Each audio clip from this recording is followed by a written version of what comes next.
Hi, welcome back to my channel. ಇವತ್ತು ರಾತ್ರಿ ನಾನು ಎಲೆಕ್ಟ್ರಾನಿಕ್ ಸಿಟಿಯಲ್ಲಿರೋ ನನ್ನ ರೂಮ್ಗೆ ವಾಪಸ್ ಹೋಗೋ ಚಾನ್ಸೇ ಇರಲಿಲ್ಲ. ಕೋರ್ಮಂಗ್ಲಾದ ಪಬ್ನಲ್ಲಿ ಅಷ್ಟು ಡ್ರಿಂಕ್ಸ್ ಹೊಡೆದು ಕಿವಿಗಡ ಚಿಕ್ಕುವ ಮ್ಯೂಸಿಕ್ಗೆ ಕುಣಿದ ಮೇಲೆ ಇಷ್ಟು ನಶೆಯಲ್ಲಿ 1 ಗಂಟೆ ಕಾರ್ ಡ್ರೈವ್ ಮಾಡೋದು ಸೇಫ್ ಅಲ್ಲ ಅಂತ ನನಗೂ ಗೊತ್ತಿತ್ತು. ಒಳ್ಳೆಯ ಅದೃಷ್ಟ ಅಂದರೆ ನನ್ನ ಫ್ರೆಂಡ್ಸ್ ಅವರ ಮನೇಲೇ ಉಳ್ಕೊಳ್ಳೋಕೆ ಹೇಳಿದರು. ವಿಕ್ರಮ್ ಮತ್ತು ಅರ್ಚನಾ ಅದೇ ಪಬ್ ಹತ್ರನೇ ಇದ್ದರು. ಮತ್ತು ಅವ್ರ ಮನೆಯಲ್ಲಿ ನಾನು ಮಲ್ಕೊಳ್ಳೋಕೆ ಅಂತಾನೆ ಒಂದು ಒಳ್ಳೆ ಸಾಫ್ಟ್ ಆದ ಸೋಫಾ ಇತ್ತು. ಹೀಗೆ ನಾನು ಅವ್ರ ಮನೇಲಿ ಉಳ್ಕೊಳ್ತಿರೋದು ಇದೇ ಮೊದಲೇನಲ್ಲ. ರಾತ್ರಿ 1 ಗಂಟೆ ಆಯಿತು. DJ ಪಾರ್ಟಿ ಮುಗಿಸ್ತಾ ನಾವೆಲ್ಲರೂ ಹೊರಗಡೆ ಬಂದ್ವಿ. ಬೇರೆ ಫ್ರೆಂಡ್ಸ್ಗೆ ಬಾ ಹೇಳಿ ನಾನು ವಿಕ್ರಮ್ ಮತ್ತು ಅರ್ಚನಾ ವಿಕ್ರಮ್ನ ಕಾರ್ನ ಕಡೆ ನಡೆದ್ವಿ. ವಿಕ್ರಮ್ ಜಾಸ್ತಿ ಕುಡ್ದಿರಲಿಲ್ಲ, ಯಾಕಂದರೆ ಬೆಳಗ್ಗೆನೇ ಅವನ IT ಕಂಪನಿಗೆ ಲಾಗಿನ್ ಆಗಬೇಕಾಗಿತ್ತು. ಪಾಪದವನು. ಆದರೆ ನಾನಂತೂ ಅರ್ಚನಾ ಜೊತೆ ಸೇರಿ ಫುಲ್ ಟೈಟ್ ಆಗಿದ್ದೆ. ನಂಗೆ ಅರ್ಚನಾ ಜೊತೆ ಮೊದಲಿಂದಾನು ಒಳ್ಳೆ ಅಂಡರ್ಸ್ಟ್ಯಾಂಡಿಂಗ್ ಇತ್ತು. ಜೊತೆಗೆ ಅವಳು ನೋಡೋಕೆ ಪಕ್ಕಾ ನನ್ನ ಟೇಸ್ಟ್ನ ಹುಡುಗಿ. ಸಣ್ಣಗೆ ಮುದ್ದಾಗಿದ್ಲು. ಅವಳ ಜೊತೆ ಏನಾದರೂ ಮಾಡಬೇಕು ಅಂತ ನಾನು ಯಾವತ್ತೂ ಟ್ರೈ ಮಾಡಿರಲಿಲ್ಲ. ಯಾಕಂದರೆ ಅವಳು ಮತ್ತು ವಿಕ್ರಮ್ ಇಂಜಿನಿಯರಿಂಗ್ ದಿನಗಳಿಂದನೂ ಲವ್ ಮಾಡ್ತಿದ್ರು. ಆದರೆ ಕದ್ದು ಮುಚ್ಚಿ ನೋಡ್ತಾ ಅವಳ ಬಗ್ಗೆ ಫ್ಯಾಂಟಸಿ ಮಾಡ್ಕೊಳ್ಳೋದ್ರಲ್ಲಿ ತಪ್ಪೇನೂ ಇಲ್ಲ ಅಲ್ವಾ. ಬೆಂಗಳೂರಿನ ಖಾಲಿ ರಸ್ತೆಗಳಲ್ಲಿ ಕಾರ್ ಬೇಗನೆ ಅವರ ಫ್ಲಾಟ್ ತಲುಪಿತ್ತು. ವಿಕ್ರಮ್ಗೆ ಬೆಳಗ್ಗೆ ಬೇಗ ಎದ್ದೇಳಬೇಕಾಗಿದ್ದರಿಂದ ಅವನು ನೇರವಾಗಿ ಬೆಡ್ರೂಮ್ಗೆ ಹೋಗಿ ಮಲಗ್ದ. ಆದರೆ ನನಗೂ ಅರ್ಚನಾಗೂ ಇನ್ನೂ ನಿದ್ದೆ ಬಂದಿರಲಿಲ್ಲ. ಫ್ರಿಜ್ನಲ್ಲಿದ್ದ ಮೆಕ್ಕ ಕಿಂಗ್ ಫಿಶರ್ ಬಿಯರ್ ಬಾಟಲ್ಗಳನ್ನು ತಂದು ಬಾಲ್ಕನಿಯಲ್ಲಿ ಕೂತು ಮೆಲ್ಲಗೆ ಮ್ಯೂಸಿಕ್ ಹಾಕಿದ್ವಿ. ಅರ್ಚನಾ ಇಷ್ಟೊಂದು ಕುಡಿದಿರೋದನ್ನು ನಾನು ಇದೇ ಮೊದಲು ನೋಡ್ತಾ ಇರೋದು. ಅವಳು ಸಣ್ಣಗಿದ್ರು ಅವಳ ಕೆಪಾಸಿಟಿಗೆ ಅವಳು ಯಾವಾಗಲೂ ನಾರ್ಮಲ್ ಆಗೇ ಇರ್ತಿದ್ಲು. ಆದರೆ ಇವತ್ತವಳು ತೂರಾಡ್ತಾ ಮಾತು ತೊದಲ್ತಾ ಇರೋದು ಕ್ಲಿಯರ್ ಆಗಿ ಕಾಣಿಸ್ತಿತ್ತು. ಬೆಳಗಿನ ಜಾವ 3 ಗಂಟೆ ಆಗ್ತಾ ಬಂದಾಗ ಇನ್ನು ಸಾಕು ಮಲ್ಗೋಣ ಅಂತ ಡಿಸೈಡ್ ಮಾಡಿ ಇಬ್ಬರು ಒಳಗೆ ಬಂದು TV ಆನ್ ಮಾಡಿದ್ವಿ. ನಾನು ಸೋಫಾ ಮೇಲೆ ಬಿದ್ದೆ. ಅದೇ ನನ್ನ ಇವತ್ತಿನ ಬೆಡ್. ಮತ್ತು ಅರ್ಚನಾ ಬಂದು ನನ್ನ ಪಕ್ಕದಲ್ಲೇ ಕೂತ್ಕೊಂಡು. ಆಶ್ಚರ್ಯ ಅಂದರೆ ಅವಳು ತುಂಬ ಹತ್ತಿರದಲ್ಲಿ ಕೂತಿದ್ಲು. ನನ್ನ ನಶೆಗೇರಿದ ಮೆದುಳು ಅವಳು ಯಾಕಿಷ್ಟು ಹತ್ತಿರ ಕೂತಿದ್ದಾಳೆ ಅಂತ ಸಾವಿರಾರು ಕಥೆಗಳನ್ನು ಯೋಚಿಸ್ತಾ ಇತ್ತು. ನನ್ನ ಕ್ಲೋಸ್ ಫ್ರೆಂಡ್ ಕೇವಲ 20 ಅಡಿ ದೂರದಲ್ಲಿ ಮಲಗಿದ್ದಾನೆ ಅನ್ನೋದು ನೆನಪಾಗ್ತಾ ಇದ್ದರೂ ನನ್ನ ಕಣ್ಣುಗಳು ಎಡಕ್ಕೆ ತಿರುಗಿ ಅವಳನ್ನೇ ನೋಡ್ತಾ ಇದ್ದೆ. ನನ್ನ ನಿಶೆಯಲ್ಲಿ ನಾನು ಸ್ವಲ್ಪ ಜಾಸ್ತಿನೇ ಅವಳನ್ನು ದಿಟ್ಟಿಸಿ ನೋಡ್ತಿದ್ದೆ ಅನಿಸುತ್ತೆ. ಯಾಕಂದರೆ ನಾನು ಮುಖ ಮೇಲಕ್ಕೆ ಮಾಡಿದಾಗ ಅವಳು ಕಿರುನಗೆಯಿಂದ ನನ್ನನ್ನೇ ನೋಡ್ತಿದ್ಲು. ನಾನು ಸಿಕ್ಕಿಬಿದ್ದನಲ್ಲ ಅಂತ ನನ್ನ ಮುಖ ಪೂರ್ತಿ ಕೆಂಪಾಗಿದ್ದನ್ನು ನೋಡಿ ಅವಳು ಜೋರಾಗಿ ನಗೋದಕ್ಕೆ ಶುರು ಮಾಡಿದ್ಲು. ನನ್ನ ತೋಳಿಗೆ ಮೆಲ್ಲಗೆ ಹೊಡೆದು ಗುಡ್ ನೈಟ್ ಪೋಲಿ ಅಂತ ಹೇಳಿ ಅವಳ ಬೆಡ್ರೂಮಿಗೆ ಹೋದ್ಲು. ಬೆಳಗ್ಗೆ 6 ಗಂಟೆ ಸುಮಾರಿಗೆ ವಿಕ್ರಮ್ ಆಫೀಸಿಗೆ ರೆಡಿಯಾಗಿ ಹೊರಡ್ತಾ ಇರೋ ಸೌಂಡ್ಗೆ ನನಗೆ ಅರ್ಧ ನಿದ್ದೆ ಎಚ್ಚರ ಆಯಿತು.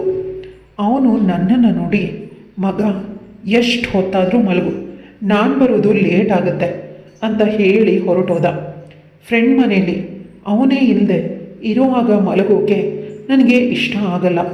ಆದರೆ ಇವತ್ತು ಹೇಳೋ ಪರಿಸ್ಥಿತಿನಲ್ಲಿ ನಾನಿರಲಿಲ್ಲ. ಮಲಗಿ ಕೇವಲ 3 ಗಂಟೆ ಆಗಿತ್ತು ಅಷ್ಟೇ. ಮೇಲಿದ್ದ ಫ್ಯಾನ್ ಜೊತೆಗೆ ನನ್ನ ತಲೆ ಕೂಡ ಗಿರ್ರನೆ ತಿರುಗ್ತಾ ಇತ್ತು. ಬೆಳಗ್ಗೆ 10 ಗಂಟೆ ಸುಮಾರಿಗೆ ಮತ್ತೆ ಎಚ್ಚರ ಆಯಿತು. ನಾನು ಎಲ್ಲಿದ್ದೀನಿ ಅಂತ ಒಂದು ಕ್ಷಣ ಕನ್ಫ್ಯೂಸ್ ಆಯಿತು. ಅರ್ಚನಾ ಅವಳ ಬೆಡ್ರೂಮಲ್ಲಿ ಎದ್ದೇಳ್ತಾ ಇರೋ ಸೌಂಡ್ ಕೇಳಿಸ್ತು. ಅವಳ ಬೆಡ್ರೂಮ್ ಬಾಗಿಲು ಸ್ವಲ್ಪ ಓಪನ್ ಆಗಿತ್ತು. ಒಳಗಡೆ ಏನು ನಡೀತಿದೆ ಅಂತ ಕ್ಲಿಯರ್ ಆಗಿ ಕಾಣಿಸ್ತಾ ಇತ್ತು. ಬೆಡ್ನಿಂದ ಕೆಳಗಡೆ ಇಟ್ಟ ಅವಳ ಕಾಲು ಮೊದಲು ಕಾಣ್ತು. ಆಮೇಲೆ ಅವಳ ಉದ್ದವಾದ ನುಣುಪಾದ ಕಂದು ಬಣ್ಣದ ಕಾಲುಗಳು ನಿಧಾನವಾಗಿ ಎದ್ದು ನಿಂತು ಮೈ ಮುರಿತಾ ಇರುವುದು ಕಾಣಿಸ್ತು. ರಾತ್ರಿ ಮಲಗುವಾಗ ಅವಳು ಬರೀ ಒಂದು ನಾನ್ ಟೀ ಶರ್ಟ್ ಅಷ್ಟೇ ಧರಿಸಿದ್ಲು, ಕೆಳಗೇನೂ ಹಾಕಿರಲಿಲ್ಲ. ಅರ್ಚನಾ ಮುಖ ಉಚ್ಕೊಂಡು ಬಾಗಿಲಿನ ಕಡೆ ತಿರುಗಿದ್ಲು. ನಾನು ಹೊರಗಡೆ ಮಲಗಿದ್ದೀನಿ ಅನ್ನೋದು ಅವಳಿಗೆ ಮರ್ತೇ ಹೋಗಿರಬೇಕು.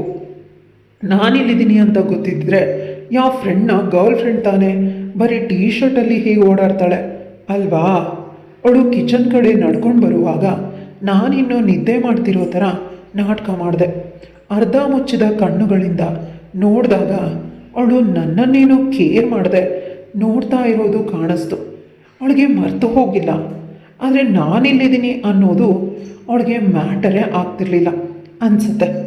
ಓಕೆ, ನಾನು ಮಲಗಿದ್ದೀನಿ, ಆದರೆ ನನ್ನ ತಮ್ಮ ಎದ್ದು ಕುಣಿತಾ ಇರೋದು ಅವಳಿಗೆ ಕ್ಲಿಯರಾಗಿ ಕಾಣಿಸ್ತಾ ಇರಬೇಕು ಅಂತ ನನಗಾಗ ನೆನಪಾಯಿತು. ಓ ಶಿಟ್, ನಾನು ನಿದ್ದೆ ಮಾಡ್ತಾ ಇದ್ದೀನಿ ಅಂತ ಅವಳು ನಂಬಿದ್ರೆ ಸಾಕಪ್ಪ.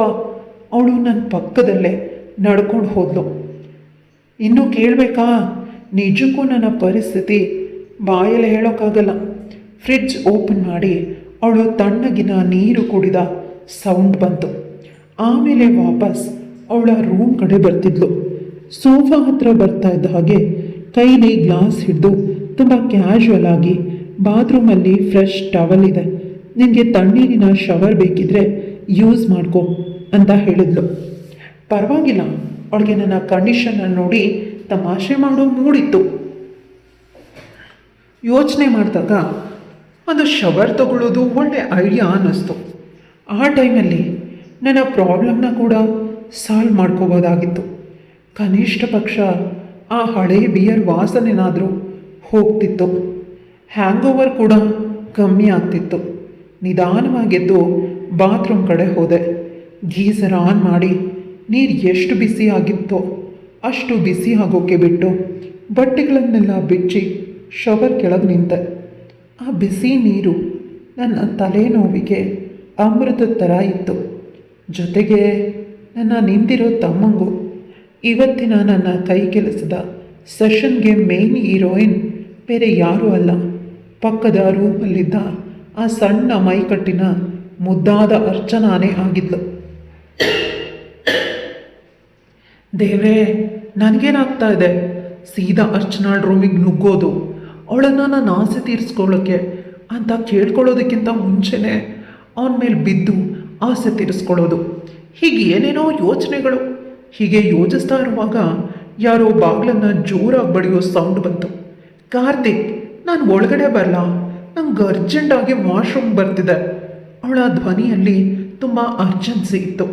ಅಲ್ಲದೆ ಅದು ಅವಳ ಫ್ಲಾಟ್, ಬೇಡ ಅನ್ನೋಕೆ ನಾನು ಯಾರು? ಜೊತೆಗೆ ಶವರ್ ಕರ್ಟನ್ನಷ್ಟು ಟ್ರಾನ್ಸ್ಪರೆಂಟ್ ಆಗಿರಲಿಲ್ಲ. ಅವಳಿಗೆ ನಾನು ಕಾಣಿಸ್ತಾನೂ ಇರಲಿಲ್ಲ, ನನಗೂ ಅವಳು ಕಾಣಿಸ್ತಿರ್ಲಿಲ್ಲ. ಯಾರಿಗೆ ಗೊತ್ತು, ಅವಳು ಇಷ್ಟು ಹತ್ತಿರದಲ್ಲಿರೋದು ನನ್ನ ಕೆಲಸನ ಇನ್ನೂ ಬೇಗ ಮುಗಿಸೋಕ್ಕೆ ಹೆಲ್ಪ್ ಆಗ್ಬೋದು. ಹಾಂ ಸರಿ, ಒಳಗೆ ಬಾ, ನಾನು ನೋಡಲ್ಲ, ಪ್ರಾಮಿಸ್ ಅಂದೆ. ಅವಳು ತಕ್ಷಣ ಬಾಗಿಲು ಓಪನ್ ಮಾಡಿದ್ಲು. ಅವಳು ಮಾಡ್ತಾ ಇದ್ದ ಸೌಂಡಿಂದ ಅವಳು ಒಳಗಡೆನೇ ಇದ್ದಾಳೆ ಅಂತ ನನಗೆ ಅನ್ನಿಸ್ತಿತ್ತು.